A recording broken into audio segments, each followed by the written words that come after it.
Fine student, देखो आज class में हम लोग 3 एडिटोरियल्स पर चर्चा करेंगे। पहले तो यूनिफॉर्म सिविल कोड जान रहे हो ना, मात्र उत्तराखंड ही एक राज्य है आफ्टर इंडिपेंडेंस जिसने यूनिफॉर्म सिविल कोड को लागू किया।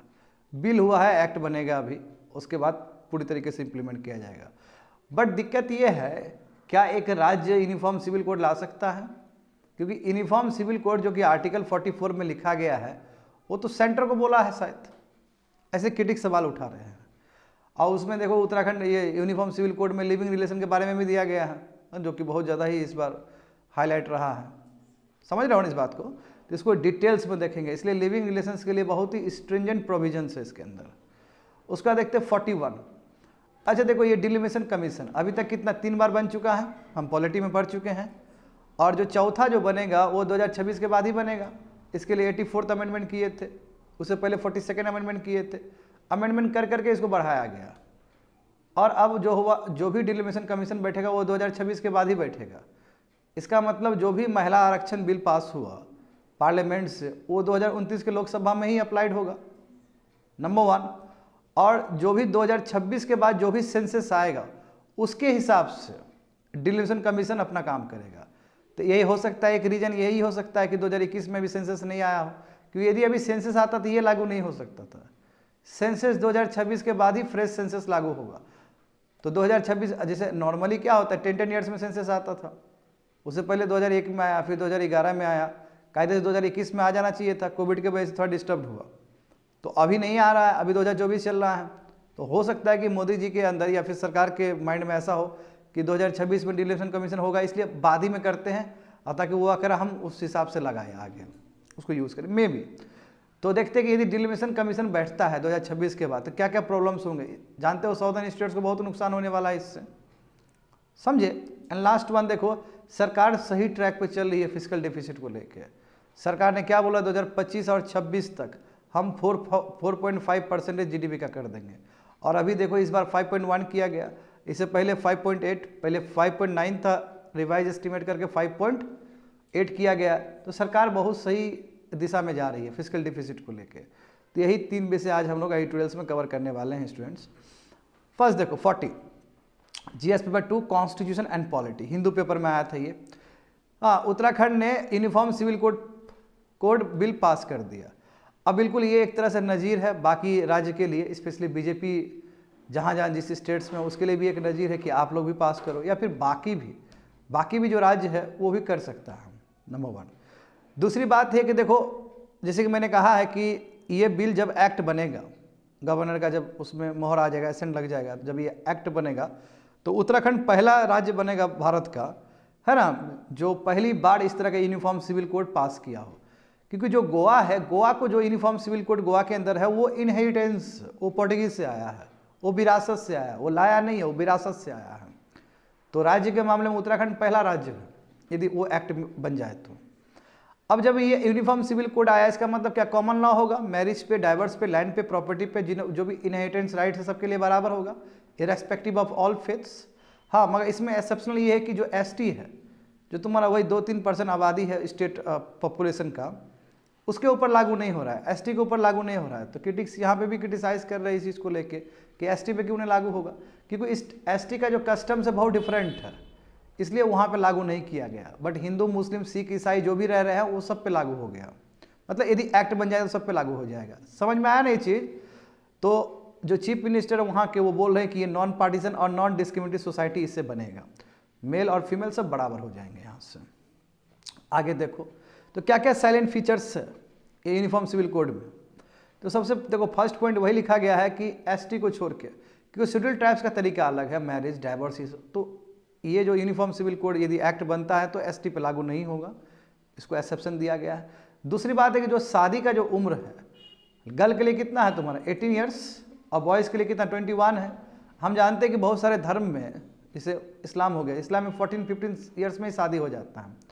तो अब वो शादी नहीं हो पाएगा क्योंकि सबके लिए लग रहा है इरिस्पेक्टिव ऑफ योर फेथ, तो सबके लिए सेम एज हो जाएगा, लीगल एज हो जाएगा, समझे ना, लीगल एज होगा शादी के लिए।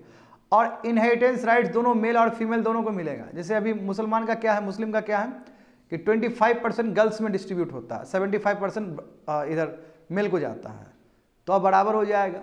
हिंदू में भी देखो, हिंदू में भी पहले क्या था कि लड़का को जाता था, मगर 2006 में सुप्रीम कोर्ट के इंटरफेरेंस की वजह से क्या हुआ कि अब लड़कों को भी मिल सकता है इनहेरिटेंस राइट सब। सही बात है ना। हाँ, तीसरा देखो, जो भी मैरिज और डाइवर्स प्रैक्टिसेस थे, स्पेशली मुस्लिम पर्सनल लॉ के हिसाब से, हलाला, इद्दत, ये ट्रिपल तलाक तो पहले ही बैन हो गया है। तो जो भी और भी बहुत सारे प्रैक्टिसेस थे जो कि गलत थे एक तरह से कहा जाए तो, ठीक है, वो पूरी तरीके से बैन हो जाएगा। समझ गए ना। चाइल्ड मैरिज पूरी तरीके, क्योंकि जानते हो 18 साल से नीचे शादी नहीं कर सकते हो। चाइल्ड मैरिज का डेफिनेशन क्या है, 14 ईयर से बिलो। अब बिल्कुल नहीं कर सकते हो आप, क्योंकि पहले सरिया लॉ के हिसाब से शादी हो जाता था, अब नहीं हो सकता है। एंड पोलीगामी, देख रहे हो ना, एक समझो कहाँ पे चोट डाला गया।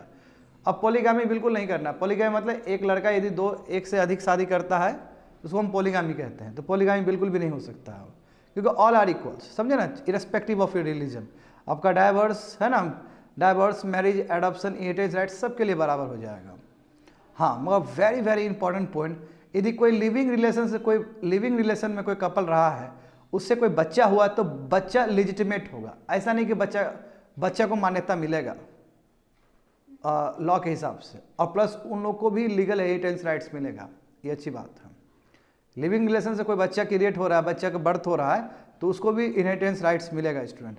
और हाँ, कोई भी कपल लिविंग रिलेशन में रह रहे हैं बिना बोले हुए, बिना रजिस्ट्रेशन करवाए हुए, अभी मैं बताऊंगा लिविंग रिलेशनशिप के लिए क्या है। तो कोई भी कपल यदि बिना बोले हुए लिविंग रिलेशन में रह रहे हैं तो हो सकता है 25,000 का फाइन हो जाए, और हो सकता है उसको 3 मंथ्स का जेल हो सकता है। समझे। और शेड्यूल ट्राइब, जैसे कि मैंने कहा है, शेड्यूल ट्राइब 3% तुम्हारा आबादी है उत्तराखंड का, वो बिल्कुल इस बिल के अंदर नहीं है। उसका वो बिल इम्प्लीमेंट नहीं होगा, उसके ऊपर वो कवर नहीं होगा, उसको छूट दिया गया, क्योंकि उसका कस्टम्स जो कल्चर है ना, शादी है, एडॉप्शन, सब अलग है उसका, इसलिए एसटी के ऊपर लागू नहीं होगा। देखो, तो चीफ मिनिस्टर ने कहा है कि चाहे सऊदी अरब हो, नेपाल हो, जापान हो, यूएसए हो, कनाडा हो, बांग्लादेश हो, सभी में यूनिफॉर्म सिविल कोड है। तो भारत में क्यों नहीं होना चाहिए, हमारे स्टेट में क्यों नहीं होना चाहिए। समझे। तो थोड़ा देखो लिविंग रिलेशनशिप का। अब लिविंग रिलेशंस के लिए ना, जो यूनिफॉर्म सिविल कोड में जो प्रोविजंस है वो बहुत ही स्ट्रिंजेंट्स है, बहुत ही डिफिकल्ट है। इतना डिफिकल्ट है कि शायद लिविंग रिलेशंस में आदमी रह ही नहीं पाए। इसलिए क्रिटिक्स लोग इस चीज़ को क्रिटिसाइज कर रहे हैं कि ये जो प्रोविजन सब है बहुत ही जटिल है, इससे 2 एडल्ट साथ में नहीं आ पाएंगे। अब क्यों ऐसा बोला गया, तो यहाँ पे देखो यूनिफॉर्म सिविल कोड में ये बोला गया कि जो भी एडल्ट साथ में रहना चाहते हैं, गर्ल और बॉय साथ में रहना चाहते हैं, तो पहले अपना ज्वाइंट स्टेटमेंट दे रजिस्ट्रार को। रजिस्ट्रार होता है ना, रजिस्टर ऑफिस, वहाँ पे रजिस्ट्रार को ज्वाइंट स्टेटमेंट दें कि हम एक्स है, ये वाई है, हम दोनों साथ में रहना चाहते हैं, लिखित में दें वहाँ पे, नंबर 1। हाँ, उसके बाद देखो इस यूनिफॉर्म सिविल कोड में एक सेक्शन है, पर्टिकुलर सेक्शन 381, ये पूरी तरीके से रजिस्ट्रार को इम्पावर्ड करता है कि जो भी लिविंग पार्टनर जो भी आपको डॉक्यूमेंट दिए उसको वेरीफाई करिए। ठीक है, देखिए कोई गलत तो नहीं दिया है। होता है ना, नाम जैसे एक्स है, दे रहा है वाई, ये जगह मान लो कि एड्रेस कहीं और है, कहीं और दे रहा है, कोई भी तरह का गलती हो जाए तो उसको एग्जामिन करेगा ठीक से। और दूसरी बात है कि समनिंग करने का भी पावर है उसको, यानी कि बुलाने का भी पावर है उसको, बीच में उसको सूब कर सकता है। समझे। 30 दिन का ये पीरियड दिया जाएगा, यानी कि 30 रजिस्ट्रार के पास 30 डेज दिया जाएगा। रजिस्ट्रार देखेगा, ओके बोलेगा, तभी लिविंग रिलेशन में रह सकते हो। मत देखो ये 30 दिन में तो गंगा जमुना बह जाएगा। जब रजिस्ट्रार के पास रहेगा कि कौन कौन दिया लिविंग रिलेशन में, जरा दिखाइए, तो देखा कि तो 10 आदमी दिया है, उसको घर में फ़ोन कर देगा लोग सब कि आपका बेटा लिविंग में रहना चाहता है, आपको पता है ये चीज़, तो रिकॉर्ड हो जाएगा उसके पास।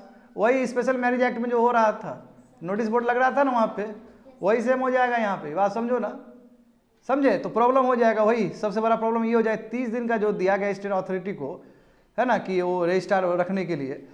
अब यहाँ पे अब सवाल ये है कि अब इस चीज़ को काउंटर करेगा स्टेट बोला कि देखिए केवल हम डेटा पर्पस के लिए ले रहे हैं, रजिस्टर करने के लिए ले रहे हैं, ठीक है, हम कोई इंटरफेयर नहीं कर रहे हैं, हम बस रिकॉर्ड के लिए कर रहे हैं।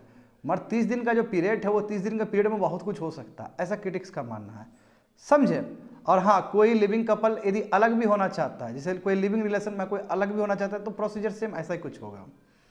तो लिविंग रिलेशन का मतलब क्या है कि ऐसा रिलेशन जो मेल और फीमेल के बीच में है, जहाँ पे एक ही घर में लोग रह रहे हैं, और जो रिलेशन है वो मैरिज टाइप का है, बिना शादी किए हुए, दैट्स कॉल्ड लिविंग रिलेशन। आगे देखो, हाँ, अब यहाँ से हमें सुप्रीम कोर्ट का 2 जजमेंट को याद करना चाहिए। अब देखो, अभी जस्ट कुछ दिन पहले सेम सेक्स मैरिज केस हुआ था, वही Supriyo versus union of India का, जहाँ पे जानते हो कि जो चीफ जस्टिस है डॉक्टर चंद्रचूड़, वो माइनॉरिटी व्यू में थे। माइनॉरिटी व्यू का मतलब क्या, मान लो कि 3 और 2 से हुआ तो 2 वाले व्यू में थे, उनका बात पूरा नहीं माना गया क्योंकि 3-2 से होगा तो वो जीत जाएगा केस। तो माइनॉरिटी व्यू में ये क्या बोले कि स्टेट को गलती से भी इंटरफेयर नहीं करना चाहिए एडल्ट्स के फ्रीडम के ऊपर। एडल्ट्स को पूरा अधिकार है कि किसके साथ वो इंटीमेट एसोसिएशन बनाए, किसके साथ रहे, है ना, किसके साथ वो समय व्यतीत करे, उसको एडल्ट को पूरा अधिकार है। ये चीफ जस्टिस ने कहा था। और ये जो अधिकार है वो आर्टिकल 19 क्लॉज सी के अंदर आता है, वही freedom of speech and expression के अंदर आता है। किसी के साथ रहना, क्लोज रिलेशन बनाना, वो आर्टिकल 19 के अंतर्गत आता है। क्योंकि चीफ जस्टिस ने उस समय बोला था कि ये freedom of speech and expression जो है वो केवल शब्दों तक लिमिट नहीं है, यानी कि शब्दों तक सीमित नहीं है केवल, ये सेक्सुअल आइडेंटिटी भी, पार्टनर को चूज करने का भी, सेक्सुअल डिजायर भी, किसको हम अपना पार्टनर बनाए, तो एलजीबीटी के लिए बोला था, मैं सबके ऊपर लागू होगा। तो फ्रीडम ऑफ स्पीच केवल बोलना ही नहीं है, बोलना ही तक सीमित नहीं, हम अपना किसनों को पार्टनर चुन रहे हैं, किसके साथ हम समय व्यतीत करना चाह रहे हैं, वो भी हमारा freedom of speech and expression है। ऐसा सुप्रीम केस में चीफ जस्टिस ने बोला था माइनॉरिटी व्यू में, समझ गए ना। और बिल्कुल इसलिए स्टेट को कॉशन किया गया था चीफ जस्टिस के द्वारा कि स्टेट डायरेक्टली और इनडायरेक्टली इंटरफेयर ना करे। देखो स्टेट के पास कितना इजी पावर है कि वो अपना लेजिस्लेचर में, विधानसभा से कोई भी एक बिल पास कर देगा, एक्ट बन जाएगा, पूरा रिस्ट्रिक्शन। तो ये सब चीज़ से बचे स्टेट इंटरफेयर ना करे, क्योंकि उसका फंडामेंटल राइट्स, जानते हो ना हमेशा फंडामेंटल राइट्स क्या है, एक तरह से प्रोटेक्शन है सिटीजन्स के लिए, ताकि स्टेट उसके राइट्स को इंक्रोच ना कर सके। समझ में आ रहा है ना। तो एक तो ये केस हो गया। दूसरा केस और भी है, देखो एस खुशबू वर्सेस कन्यामाल केस। इस केस में बोला गया था लिविंग रिलेशन में रहना, ये आर्टिकल 21 के अंतर्गत आता है। यानी कि सुप्रीम कोर्ट का 2 जजमेंट रिसेंट का, एक जजमेंट आर्टिकल 19 के अंदर लिविंग रिलेशन को बताया जाए इंटीमेट रिलेशंस के लिए, और दूसरा आर्टिकल 21 के अंदर बताया जाए। देखो कई चीज आपका इधर भी हो सकता है, उधर भी हो सकता है, उसे मैटर नहीं है, आफ्टर ऑल फंडामेंटल राइट्स के अंदर आता है, ये मैटर ये करता है। At the same time parliament का द्वारा जो लॉ पास हुआ था, protection of women from domestic violence act 2005, इसके अंतर्गत भी लिविंग रिलेशन क्या है वो बताया गया है। और यदि डोमेस्टिक वायलेंस होता है तो लिविंग रिलेशन में रहने वाले पार्टनर भी, है ना, जेल वहाँ पे पुलिस स्टेशन जाके वही बोल सकते कि हमारे साथ वायलेंस हुआ। ऐसे मान लो कि एक कपल है, लिविंग रिलेशन में रहने वाले कपल है, लड़का लड़की के बीच में झगड़ा हुआ, तो लड़का गया, लड़की या लड़का कोई भी गया पुलिस स्टेशन, बोला कि सर हमको मार दिया, ये डोमेस्टिक वायलेंस हुआ। तो ऐसा पुलिस नहीं बोल सकता कि तुम लोग लिविंग में रह रहे हो, हम कुछ नहीं करेंगे। No, you can't say this things, क्योंकि लिविंग पार्टनर्स भी, है ना, इस एक्ट के अंदर आते हैं, तो वहाँ पे भी डिफाइन किया है। तो कहने का मतलब क्या हुआ, चाहे संविधान का अनुच्छेद हो, आर्टिकल हो, चाहे पार्लियामेंट का लॉ हो, सब जगह ही तुम्हारा लिविंग रिलेशंस के लिए लिखा गया है, उन लोगों को भी राइट्स मिलना चाहिए। समझ गए ना। क्रिटिक्स का क्या व्यू पॉइंट है स्टूडेंट, क्रिटिक्स का व्यू पॉइंट ये है कि ट्राइब्स को क्यों आपने छोड़ दिया, ट्राइब्स भी उसको भी डालना चाहिए था। आप ट्राइब्स को छोड़ रहे हो तो लोग क्या सोचेगा, नेगेटिव मैसेज जाएगा, ट्राइब को क्यों एक्सेप्शन देना, क्रिटिक्स का मानना। दूसरा यह है कि बहुत सारे लोग बोल रहे हैं कि अब जिस तरह आप बोल रहे हो कि सभी को राइट्स मिलेगा, सभी को इनहेरिटेंस प्रॉपर्टी मिलेगा, तो इस तरह तो लीगल बैटल बहुत होना शुरू हो जाएगा, महिला लोग सब फाइल करना शुरू कर दे कि भाई हमको भी दीजिए अपना पापा का जमीन। तो एक तो डेडलाइन टाइम फिक्स कर दो कि अब से आपको राइट्स मिलेगा, नहीं तो पहले कितना राइट्स नहीं मिला था, तो उसके लिए लीगल बैटल लड़ना शुरू कर देगी ना महिला सब। इससे केस का बर्डन बढ़ेगा, तुम्हारा कोर्ट का बर्डन बढ़ेगा, इससे केसेस बहुत ज़्यादा इंक्रीज हो जाएगा। तीसरा क्या है कि ये जो भी क्रिटिक्स ने बोला कि हिंदू अनडिवाइडेड फैमिली के ऊपर तो आपने टच ही नहीं किया, वहाँ पे भी जाकर टच करना चाहिए था, वहाँ पे भी कुछ प्रोविजंस होने चाहिए थे। एंड आर्टिकल 44 जो कि डीपीएसपी का हिस्सा है, इसमें बोला कि स्टेट का मतलब क्या राज्य है कि केंद्र है, केंद्र करेगा तो बेटर रहेगा, क्या राज्य पावर है कि राज्य कर सकता है। और दूसरी बात है कि जब सुप्रीम कोर्ट में यूनिफॉर्म सिविल कोड का बात चल रहा था, तो उस समय सेंटर ने एफिडेविट दिया, हलफनामा दिया था कि स्टेट को पावर नहीं है यूनिफॉर्म सिविल कोड लाने का, सेंटर ने बोला था, मोदी गवर्नमेंट नहीं। तो अब कैसे उत्तराखंड ला दिया, तो ये तो इसका लीगलिटी चेक होगा सुप्रीम कोर्ट में, बात समझो, समझ गए ना। और दूसरी बात ये है कि डॉक्टर ऑफ रिकॉग्नेंसी, मैरिज, डाइवर्स, ये कंक्वेंट लिस्ट में आता है, समझे ना। सेंटर भी बना सकती है लॉ और स्टेट भी बना सकती है। तो जो पार्लियामेंट ने बहुत सारा लॉ बनाया है, सरिया एक्ट बनाया है, हिंदू मैरिज एक्ट बनाया है, स्पेशल मैरिज एक्ट बनाया है, बहुत सारा यूनिफॉर्म सिविल कोड अभी जो उत्तराखंड का है उसके साथ कॉन्ट्राडिक्ट करता है। डॉक्ट्रिन ऑफ रिकॉग्नेंसी, जब दोनों ही पार्लियामेंट का लॉ और विधानसभा का लॉ यदि क्लैश करता है सेम विषय पे, तो किसका मान्यता ज़्यादा रहेगा, पार्लियामेंट का। डॉक्ट्रिन ऑफ रिकॉग्नेंसी, तब क्या होगा फिर, और क्लैश कर रहा है बहुत सारा, सरिया लॉ एक्ट पास हुआ है और उधर कर रहा है, तो कॉन्ट्रास्ट तो कर ही रहा है, तो क्या होगा, तो इसका लीगलिटी चेक होगा आने वाले समय में, समझ गए ना। दूसरा देखो, GS paper 2 constitution and polity. अब मामला देखो है क्या, अच्छा मुझे ये बहुत अच्छे से बताना है, बहुत अच्छा वैल्यू एडिशन होगा स्टूडेंट तुम लोग का। याद करो कि यूपी से कितना सीट है, सिंपल तरीके से बता रहे हैं, यूपी से 80 सीट है ना, तमिलनाडु से 39 सीट, केरल से तुम्हारा 20 सीट्स, बिहार से 40 सीट्स, ऐसे कुछ है लोकसभा के लिए। और ये 1971 में ही फिक्स हो गया था, मतलब 1971 के सेंसस के हिसाब से फिक्स हो गया। अब देखो ये इस बात को समझना होगा हमें अच्छे से कि 1971 का जो सेंसस के हिसाब से फिक्स हुआ कि ये इधर से 40, इधर से 80, नीचे से 39, केरल से तुम्हारा 20 सीट्स। मगर टेरिटोरियल कॉन्स्टिट्यूंसी कितना बड़ा होगा लोकसभा के लिए? 40 तो चलो, बिहार से 40, उत्तर प्रदेश से 80, मगर कितना जगह 1 होगा, कितना जगह 2 होगा, कितना जगह 3 होगा, ये 2001 के सेंसस के हिसाब से। 2001 सेंसस के हिसाब से दो चीज़ है स्टूडेंट, तुम लोग हमेशा गलत फहमी में रहते हो। हम लोग को लगता है या फिर मोस्ट ऑफ द स्टूडेंट को ऐसा लगता होगा कि 1971 के हिसाब से पहले ही फिक्स कर दिया, टेरिटोरियल बाउंड्री कर दिया। टेरिटोरियल बाउंड्री 2001 के हिसाब से, क्योंकि 1971 के बाद पॉपुलेशन बहुत राइज हुए होंगे, 2001 के सेंसस के हिसाब से 40 सीट का बंटवारा होगा लोकसभा के लिए। एट द सेम टाइम जैसे बिहार में विधानसभा कितना है 243, तो 243 भी तुम्हारे 2001 के सेंसस के हिसाब से। तो 2001 के सेंसस के हिसाब से दो चीज़ हो रहा है, एक तो टेरिटोरियल कॉन्स्टिट्यूएंसी लोकसभा के लिए और स्टेट्स का भी, और जो SC और ST का जो रिजर्वेशन होता है वो भी 2001 के सेंसस के हिसाब से। क्योंकि बहुत सारा सीट्स फिक्स रहता है ना कि यहाँ से SC उठेगा, यहाँ से ST उठेगा, यदि जहाँ पे SC का आबादी ज़्यादा हो तो SC उठते हैं वहाँ से। अब इस चीज़ को यहाँ पे समझो कि डिलिमिनेशन का मतलब होता है कि नंबर ऑफ सीट्स फिक्स करना, समझे ना, चाहे वो विधानसभा के लिए हो चाहे वो लोकसभा के लिए हो। और इसमें बिल्कुल SC और ST का भी ख्याल रखा जाता है। ये तुम्हारा आर्टिकल 82 और 170 में दिया गया, 82 में लोकसभा के लिए दिया गया है और 170 में तुम्हारा विधानसभा के लिए दिया गया है, समझ गए ना। और इसमें क्या बोला गया है इस आर्टिकल में कि इच सेंसस में होना चाहिए। मैं जानता हूँ कि इस सेंसस में नहीं हो पाया क्योंकि 1971 एक डिवाइड है, कहने का मतलब एक डिवाइड है, क्योंकि उसके बाद नॉर्दर्न इंडिया का पॉपुलेशन बढ़ते चला गया और साउदर्न इंडिया का पॉपुलेशन घटते चला गया है, तो इसलिए डिसएडवांटेज ना हो साउदर्न इंडियाज को, इसलिए क्या किया गया कि 1971 का ही सेंसस अभी भी यूज़ कर रहे हैं। क्योंकि उस समय 1971 में पॉपुलेशन मोर और लेस सबका ग्रोथ सेम ही था।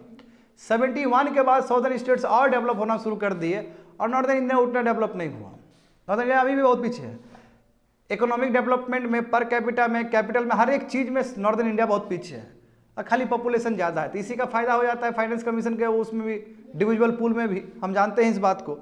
तो यहाँ पे देखो स्टूडेंट कि डिलिमिनेशन प्रोसेस कौन करता है, तो डिलिमिनेशन कमीशन करता है, ये पार्लियामेंट के एक्ट से बनता है, जानते हो, पार्लियामेंट ही इनिशिएटिव करती है। अभी तक कितना बना एक्साइज हुआ है, 3 एक्साइज हुआ है, 51 में, 61 में और 71 में। अब तुम देखो लोकसभा जो सीट्स बने थे उस समय 1951 में कितने थे, 494 था, 61 में 522 था और लेटेस्ट 1971 में 543, और 543 ही चल रहा है अभी। 2 एंग्लो इंडियंस तो खत्म कर दिया गया, 543 मैक्सिमम स्टूडेंट 552, 2 हटा दिया 550, और जो अभी एक्टिव है 543, समझ गए ना। अब पॉपुलेशन देख लो, उस समय देखो किस तरह पॉपुलेशन कितना था, तो वही 1951 में पॉपुलेशन 36 करोड़, 1961 में 44 करोड़ और 1971 में लगभग 55 करोड़, इस तरह पॉपुलेशन था। इस हिसाब से लोकसभा का सीट्स भी बढ़ा दिया गया। तो ब्रॉडली कहा जाए तो एवरेज पॉपुलेशन कितना हो जाएगा तुम्हारा, यानी कि तुम्हारा 1951 में एक आदमी कितना रिप्रेजेंट कर रहा है, 7.3 लाख को रिप्रेजेंट कर रहा है। 1961 में 8.4 लाख को रिप्रेजेंट कर रहा है। 1971 में 10 लाख को रिप्रेजेंट कर रहा है। अभी तो स्थिति बहुत अलग हो गया। बिहार में एक आदमी जो जाता है लोकसभा में वो 25 लाख को, 30 लाख को रिप्रेजेंट करता है, और वही केरल से उठ के जाएगा तो केवल 8 लाख को, 7 लाख को रिप्रेजेंट कर रहा है। तो ये भी गलत चीज़ है, क्योंकि संविधान निर्माता ने ऐसा बिल्कुल भी नहीं बोला था। हमारा जो संविधान, हमारे जो फ्रेमर्स हैं वो बोले थे कि इक्वल रिप्रेजेंटेशन को रिप्रेजेंट करे वो, यानी कि एक जो आदमी है वो 5 लाख तो सबको 5 लाख करे। तो यहाँ देखो बिहार में 30 लाख, यूपी में 20 लाख, बिहार का पॉपुलेशन डेंसिटी ज़्यादा है, समझे, 40 सीट, वो तो 80 सीट है, बहुत बड़ा एरिया है। केरल, तमिलनाडु में देखो, तमिलनाडु में मुश्किल से एक आदमी 15 लाख को रिप्रेजेंट करता होगा, या वही 14-15 लाख को रिप्रेजेंट करता होगा। बिहार में देखो 30 लाख, ये गलत हो गया ना। तो फ्रेमर्स का जो सोच था उसके विपरीत हुआ कि नहीं हुआ। तो आगे देखो यहाँ पे क्या लिखा गया, 1971 के बाद क्या हुआ, तो नंबर ऑफ सीट्स तो 1971 के हिसाब से इससे वो फ्रीज कर दिया गया है ना, जानते हो ना, क्योंकि जानते हो कि उसके बाद क्या हुआ कि नॉर्दर्न इंडिया में पॉपुलेशन बढ़ते चला गया, साउदर्न इंडिया में घटते चला गया, इसलिए कोई तरह का कन्फ्लिक्ट ना हो, इसलिए 1971 का ही सेंसस अभी यूज़ करते हैं हम लोग। अब इसके लिए अमेंडमेंट किया गया था उस समय 42nd यानी कि 1970s का बात होगा, तो अमेंडमेंट करके वो 2000 तक फिक्स कर दिया कि 2000 तक 1971 का ही सेंसस रहेगा पार्लियामेंट्री कॉन्स्टिट्यूएंसी के लिए कि इतना इतना स्टेट से आएगा। अब 2000 आ गया तो फिर टेंशन साउदर्न स्टेट्स में कि भाई हमारा तो घट जाएगा सीट्स लोकसभा के लिए, तो फिर एक संशोधन हुआ, 84th अमेंडमेंट हुआ है तुम्हारा, ठीक है, तो और इसे तुम्हारा बढ़ा के 2026 तक कर दिया गया। समझ गए ना। अब देखो यहाँ पे तो boundaries of the territorial constituency, अब देखो बाउंड्री कैसे रीड्रॉन किया जाएगा 2001 सेंसस के हिसाब से, SC और ST को कहाँ कहाँ रिजर्वेशन मिलेगा 2001 के हिसाब से, विधानसभा का क्या होगा 2001 के सेंसस के हिसाब से। समझ गए। तो 2001 का सेंसस बहुत इंपॉर्टेंट है समझने के लिए। आखिर वो जो 40 सीट का जैसे बिहार में 40 सीट का जो बंटवारा होगा वो कितना कितना क्षेत्रफल होगा, वो 1971 के सेंसस नहीं, वो 2001 के सेंसस के हिसाब से। बात समझे है। ST और SC का रिजर्वेशन कौन सा सीट SC के लिए फिक्स होगा, ST के लिए वो भी 2001 के सेंसस के हिसाब से, वो 1971 के सेंसस के हिसाब से नहीं। विधानसभा कितना बनेगा, उसमें कितने मेंबर्स रहेंगे, वो भी क्या है तुम्हारा 2001 के सेंसस के हिसाब से। तो हमें समझना है कि ये 1971 और 2001 का सेंसस कहाँ कहाँ इन्वॉल्व है। समझ गए। तो देखो वही बिल्कुल वही चीज़ लिखा गया है। अब फर्स्ट सेंसस जब 2026 के बाद हुआ, क्योंकि देखो 84th अमेंडमेंट हुआ ना जी, 84th अमेंडमेंट का मतलब ही है कि जब तुम्हारा 2026 के बाद कोई सेंसस बैठेगा, नॉर्मली सेंसस कब बैठता है 2031 में, और हो सकता है कि अभी केंद्र ने यदि 2021 का सेंसस नहीं किया तो हो सकता है कि 2024 चल रहा हो, तो अभी सोचेगा कि 2 साल तो बीतने दो भाई, 26 के बाद 27-28 में कर ले, वही लागू कर देंगे आगे जाके। ऐसा हो सकता है, केंद्र ऐसा सोच रहा हो मैं भी, ठीक है, वही लिखा गया लास्ट में। तो यहाँ पे देखो बच्चे लोग बहुत कुछ कहता है ये आंकड़ा, बहुत कुछ का आंकड़ा कहता है। देखो लेट से हम 543 सीट्स रखते हैं और अभी का पॉपुलेशन, अभी तो पॉपुलेशन हाथ बढ़ गया यार बिहार का। देखो बिहार अभी 13 करोड़, यूपी 25 करोड़ और तमिलनाडु कितना कम, केरल बहुत कम। तो अभी के हिसाब से यदि 543 सीट्स रखते हैं लेट से और अभी का पॉपुलेशन लेते हैं तो उत्तर प्रदेश का 11 सीट बढ़ जाएगा। बात समझो, 80 से 91 चला जाएगा। हाँ, बिहार का 10 सीट बढ़ जाएगा, 40 से 50 हो जाएगा। नीचे देखो जरा, केरल 20 से 8 घट जाएगा, 12 हो जाएगा। मानेगा ये लोग? हाँ, दुख लगेगा इनके, भाई हम इतना कंट्रीब्यूट किए सोशल पैरामीटर में, इकोनॉमिक पैरामीटर में, यही सिला मिला हमको। बुरा लगे। एक तो फाइनेंस कमीशन का जो डिविजुअल पुल होता है उस समय दिमाग गर्म रहता है ये लोग का। बात समझ गए। देखो पंजाब का भी 1 सीट लॉस हो जाएगा, मतलब देखो आंध्र प्रदेश और तेलंगाना पुट टू के देखो 8 सीट लॉस हो रहा है, तमिलनाडु के देखो 8 सीट लॉस हो रहा है, MP देखो 4 सीट इंक्रीज हो रहा है। तो देख रहे हो ना, जो गंजेटिक पट्टी है उसका सीट्स बढ़ जाएगा। अभी का 543, अलरेट से इमेजिन करते हैं कि जो पार्लियामेंट बना है उसमें नंबर बढ़ा दिया गया, सेंट्रल विस्टा प्रोजेक्ट, ये देखो लेट से 843 कर दिया गया, 848 कर दिया गया, यानी कि पॉपुलेशन बढ़ा के, जानते हो ना पहले भी तो कम था, बढ़ा के 543 किया गया। अभी पॉपुलेशन के हिसाब से लेट से 848 कर दिया गया। समझे। 2026 का ही लेते हैं तो उत्तर प्रदेश देखो 80 से एक ही बार 143 चला जाएगा, यानी कि 63 गेन हो रहा है। तो क्या पूरा कितना है 848 के हिसाब से, उस दृष्टिकोण से देख रहे हैं। बिहार कितना, इनकी बिहार डबल हो गया देखो 40 से 79, देख रहे हो ना, पावर और बढ़। राजस्थान देखो, राजस्थान भी अच्छा खासा 25 और ऐड हो गया, यानी कि डबल हो गया उसका। MP देखो वो भी लगभग डबल 23 ऐड हो रहा है, देख रहे हो ना।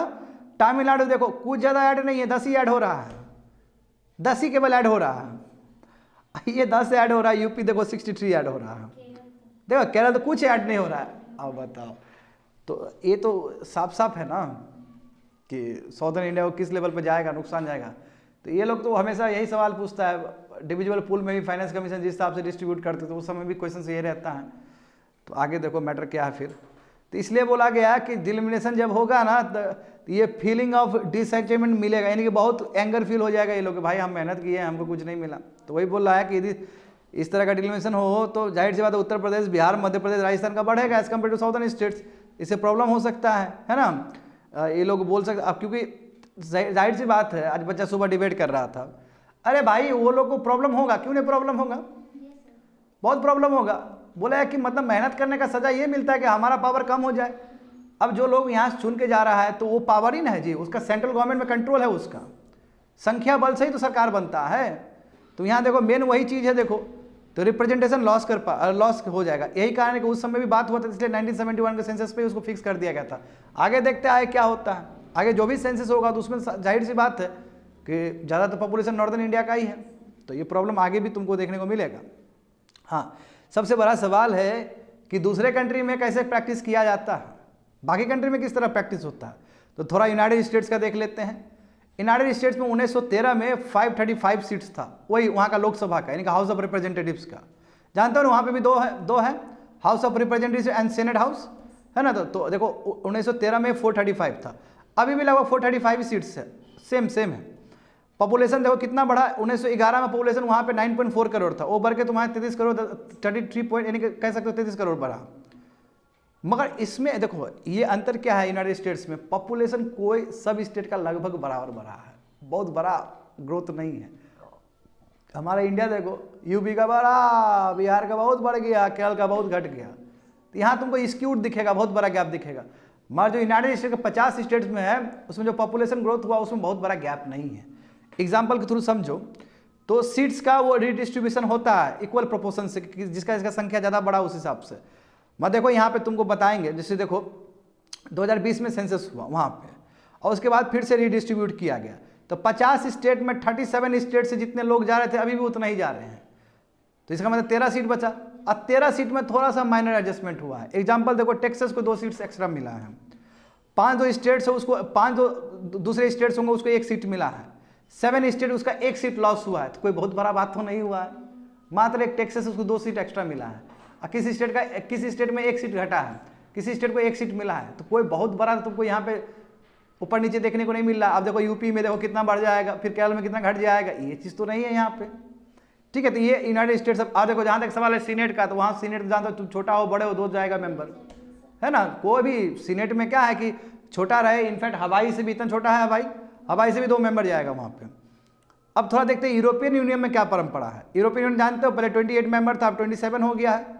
हाँ, ब्रिटेन एग्जिट हो गया ना, ब्रेग्जिट, तो वहाँ 720 मेंबर्स है। अब वहाँ पे भी डिग्रेसिव प्रोपोर्शनैलिटी है, यानी कि जितना पॉपुलेशन उस हिसाब से पहुँचेगा लोग ज़्यादा। एग्जाम्पल देखो इसके हिसाब से, देखो जैसे डेनमार्क में पॉपुलेशन कितना है, 60 लाख है, तो वहाँ 15 सीट है, यानी कि एक आदमी को रिप्रेजेंट कर एक आदमी 4 लाख को रिप्रेजेंट करता है। जबकि जर्मनी में लगभग 8 करोड़ है, समझे, तो वहाँ पे 96 सीट्स है, और एक आदमी 8.6 लाख को रिप्रेजेंट कर रहा होता है, यानी कि जिसका ज़्यादा पॉपुलेशन है उस हिसाब से वो ज़्यादा जाएगा। दैट इज कॉल्ड तुम्हारा डिग्रेसिव प्रोपोर्शनैलिटी। समझ, आय का रास्ता क्या है, तो आय का रास्ता यही है स्टूडेंट, डेमोक्रेटिक प्रिंसिपल्स और फेडरल प्रिंसिपल्स, ये दोनों के बीच में ना कन्फ्लिक्ट होने वाला है। क्यों कहो, डेमोक्रेटिक प्रिंसिपल्स तो यही कहता है कि जिसका जनसंख्या ज़्यादा उसका रिप्रेजेंटेशन ज़्यादा, और हमारे जो संविधान निर्माता थे वो भी यही सोचे थे, इक्वल, चाहे स्टेट का कॉन्स्टिट्यूएंसी का प्रोपोर्शन चाहे कंट्री का प्रोपोर्शन दोनों इक्वल रहे, यही ना है संविधान में। तो ये हुआ डेमोक्रेटिक प्रिंसिपल, यानी कि एक आदमी 10 लाख का ही एक रिप्रेजेंटेटिव, और हर स्टेट में ये बैलेंस होना चाहिए। मैं अभी तो देखो बिहार में 30 लाख को रिप्रेजेंट कर रहा है, नीचे केरल में तुम्हारा 5 लाख को रिप्रेजेंट कर रहा है। स्क्यूड नहीं होना चाहिए, बराबर होना चाहिए। That's called democratic principles. मैं एक फेडरल प्रिंसिपल्स भी है कि राज्य को भी फलने और फूलने का अवसर है, तो दोनों ही तुम्हारा डिबेट होते हुए नजर आएगा। दोनों को बैलेंस करना मुश्किल चीज़ है ये, हो सकता है मुझको बैलेंस करने के चक्कर में बोल दे कि 1971 ही सेंसस रखी है अभी आगे भी, क्योंकि उसमें प्रॉब्लम क्रिएट होगा ही होगा, समझे। जैसे इसमें बोला है कि देखिए पार्लियामेंट का काम है एक्सटर्नल अफेयर्स, रेलवे, टेलीकम्युनिकेशन, इस पर ध्यान देना, समझे ना, ये इस पर ध्यान देना। और ऐसे भी ज़्यादातर स्कीम सेंट्रल गवर्नमेंट जो भी करती है वो स्टेट गवर्नमेंट ही कर रहा होता, तो स्टेट गवर्नमेंट छोड़िए, स्टेट गवर्नमेंट को एम्पावर करिए। ऐसा नहीं कि तमिलनाडु का सीट कम कर दिए और मोरल डाउन हो जाएगा इन लोग का। दूसरी बात है कि वही बोल रहा है कि छोड़ दीजिए एमपी का जो लोकसभा फिक्स कर दीजिए उतना ही 543 में ही, समझे, छोड़ दीजिए, फेडरल प्रिंसिपल इससे मेंटेन रहेगा, अगर ऊपर नीचे करिएगा तो प्रॉब्लम हो जाएगा, समझे ना। और इसमें बोला है कि हाँ इसमें बोला एमएलए बढ़ा सकते हैं, अपना एक राज्य में एमएलए बढ़ा सकते हैं, क्योंकि वो राज्य के अंदर का है चीज़, उसमें प्रॉब्लम नहीं होगा। और एक और दिया गया है कि देखिए सबसे बढ़िया होगा कि जो आपका जो पंचायती सिस्टम है, जो म्यूनिसिपल, उसको स्ट्रेंथन कर दीजिए, प्रॉब्लम ही खत्म। तो समझ गए ना, इससे और जो ग्रास रूट डेमोक्रेसी हो और फ्लरिश होगा। तो ये डिबेट में नहीं पढ़ते हैं, ये डिबेट में पढ़ेंगे तो फिर बहुत प्रॉब्लम हो जाएगा। ये एक ऑथर का सुझाव है, अजय नहीं कि सरकार मानेगा, क्योंकि जानते हो उसके बाद तो बहुत कुछ होने वाला है आगे। लास्ट वन, हाँ 42 देखो, इकोनॉमिक डेवलपमेंट। अब इसमें इशू क्या है, हमारे फाइनेंस मिनिस्टर ने कहा है स्टूडेंट कि बिल्कुल सेंटर जो है गवर्नमेंट ऑफ इंडिया बहुत ही अच्छा काम कर रही है, फिस्कल डिफिसिट कम करते हुए जा रही है ना। अभी देखो जनरल डेब्ट कितना है हमारा, जनरल डेब्ट 85% है ना। कोविड से 1 साल पहले 2019 में 67% था। एनके सिंह कमेटी, वही एफआरबीएम में ऐड करो तो एनके सिंह कमेटी ने बोला था कि 60% तक करना, लगभग नज़दीक पहुंच रहे थे, बीच में कोविड आ गया, पूरा जम कर गए, पब्लिक डेट बहुत बढ़ गया। अब कुछ दिन पहले 87% था, अभी तुम्हारा 85% हुआ है। ये भी ट्रेजेक्ट्री हमें याद होना चाहिए। तो देखो यूनियन फाइनेंस मिनिस्टर ने कहा है कि सेंटर बिल्कुल फिजिकल डिफिसिट इस बार 5.1 रखेगी और आने वाले समय में 4.5 करेगी, जो कि पिछले बार कितना हुआ 5.8% हुआ रिवाइज एस्टिमेट करके। आगे देखो फिजिकल डिफिसिट आप क्या समझते हो? फिजिकल डिफिसिट मतलब जो सरकार का रेवेन्यू है और जो एक्सपेंडिचर है, दोनों के बीच का जो गैप है, उसी को बोलेंगे फिजिकल डिफिसिट। अब सरकार मार्केट बोरिंग करके वो उठाती है वो चीज़ को।